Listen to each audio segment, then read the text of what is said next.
மனமுடைந்து வேதனை சகித்துக் கொண்டிருக்கிற தேவ பிள்ளையே, யாரிடத்தில் நான் என்னுடைய வேதனையை சொல்லுவேன், எனக்கென்று யாருமே இல்லை என்று சொல்லி அழுது புலம்பிக் கொண்டிருக்கிறாயா?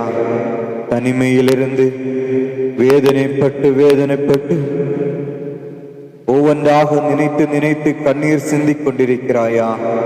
உன்னை பார்த்து ஆண்டவர் சொல்லுகிறார், நான் உனக்கு இருக்கிறேன் மகளே, மகனே என்று ஆண்டவர் சொல்லுகிறார்.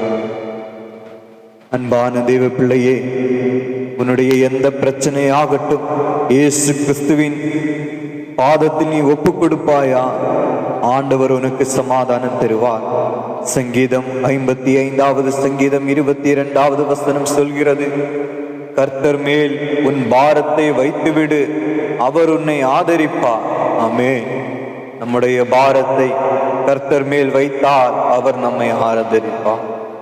உன்னுடைய எந்த கஷ்டமானாலும் சரி, எவ்வளவு பெரிய வேதனை அனுபவிக்கக்கூடிய காரியமானாலும் சரி, ஆண்டவருடைய பாதத்தில் ஒப்பு கொடுப்பாயா? ஆண்டவருடைய சமூகத்தில் ஒப்பு கொடுத்து கொண்டு கண்ணீரோடு ஆண்டவருடைய சமூகத்தில் ஜெபம் பண்ணுவாயா? ஆண்டவர் உன்னுடைய சத்தத்தை கேட்பார். உன்னுடைய கண்ணீருக்கு ஆண்டவர் மறுபடி தருவார். சீக்கிரத்திலே உன்னுடைய வாழ்விற்கு ஒரு மாற்றத்தை ஆண்டவர் தருவார். உன் கண்ணீருக்கு ஒரு பதிலை தருவார். உன் ஜெபத்திற்கு ஒரு பதிலை தருவார். அந்த ஆண்டவருடைய சமூகத்தில் ஒப்புக்கொடு. ஆண்டவரே, நான் உம்முடைய கரத்தில் ஒப்புக் கொடுக்கிறேன் என்று முழு இருதயத்தோடு விசுவாசத்தோடு ஒப்புக்கொடு.